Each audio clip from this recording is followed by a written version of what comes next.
পাবনা ২ আসনের বিএনপির এমপি প্রার্থী ও ধানের শীষের কাণ্ডারি সেলিম রেজা হাবিবের নির্বাচনী সভা অনুষ্ঠিত।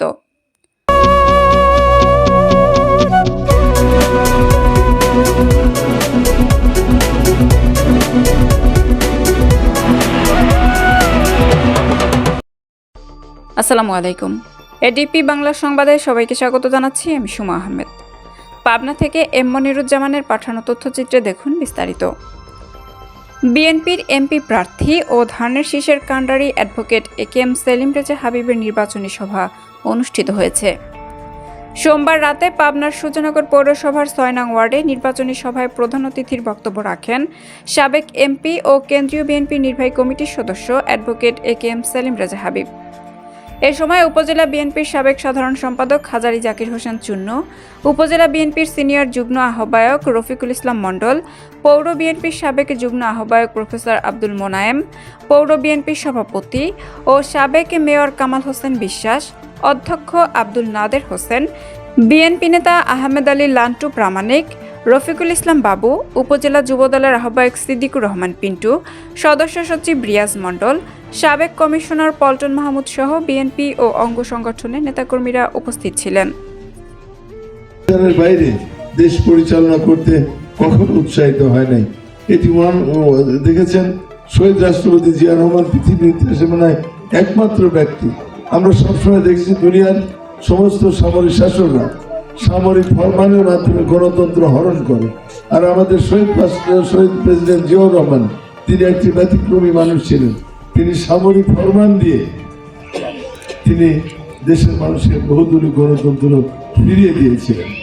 এরপর আমাদের নেত্রী মরহুম বেগম খালেদা জিয়া 10 বছর স্বৈরাচার বিরুদ্ধে এরশাদের বিরুদ্ধে আন্দোলন করে তিনি এককভাবে যখন সকল রাজনৈতিক দল এরশাদের সঙ্গে আঘাত করে এরশাদের ক্ষমতাকে প্রলম্বিত করছিল, যদি সেদিন বেগম জিয়াও যদি অন্যান্য রাজনৈতিক নেতাদের মতো যদি এরশাদের সঙ্গে আপোষ করত, তাহলে এরশাদের ক্ষমতার আরো বেশি দীর্ঘায়িত হতো। কিন্তু তিনি আপোষ করেন নাই। কোনো হুমকি ধমকি জেল জুলুম তাকে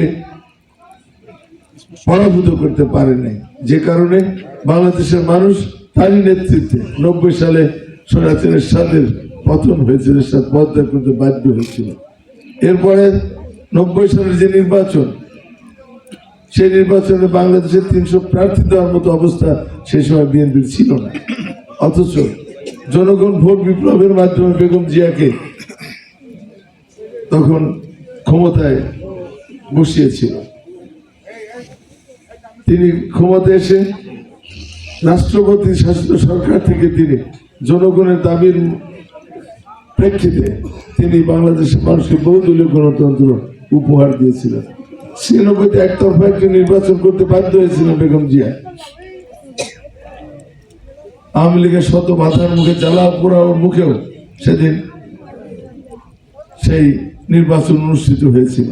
সেই নির্বাচনে আমি সংসদ সদস্য নির্বাচিত হয়েছিলাম। তিনি আমাদের যখন মনোনয়ন দেন তখনই বলেছিলেন যে এটি একটি সময়ের জন্য শুধু তত্ত্বাবধায়ক সরকারের বিল পাশ করার জন্য এই নির্বাচন করার পরে তিনি ক্ষমতা ধরে রাখতে পারতেন।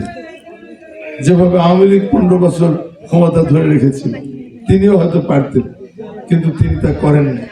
জনগণের প্রতি, গণতন্ত্রের প্রতি, ভোটের অধিকারের প্রতি এই দলটি এবং এই দলের নেতা এবং নেত্রীর একটা আলাদা শ্রদ্ধাবোধ রয়েছে। তিনি বহুদলীয় গণতন্ত্র ফিরিয়ে দিয়ে নির্বাচন দিয়েছিলেন।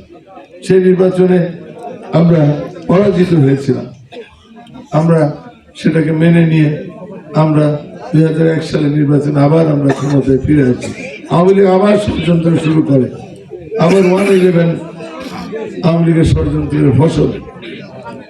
এরপর ইতিহাস আমরা জানি, 111 সরকার বেগম খালেদা জিয়ার কাছে প্রথমে গিয়েছিলেন যে আমাদের নিরাপদ প্রস্থানের ব্যবস্থা করে দেন, আমরা আপনাকে ক্ষমতায় দিয়ে আমরা চলে যাচ্ছি।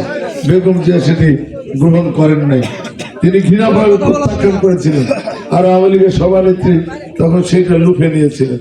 এরপরের ইতিহাস আমরা জানি যে 8 সালে একটি ইলেকশন ইঞ্জিনিয়ারিং এর মাধ্যমে আওয়ামী লীগ ক্ষমতায় এসে এদেশের গণতন্ত্র, ভোটের অধিকার, মানবাধিকার এবং দেশের স্বাধীনতা, সার্বভৌমত্ব তারা ধ্বংস করে ফেলেছিল।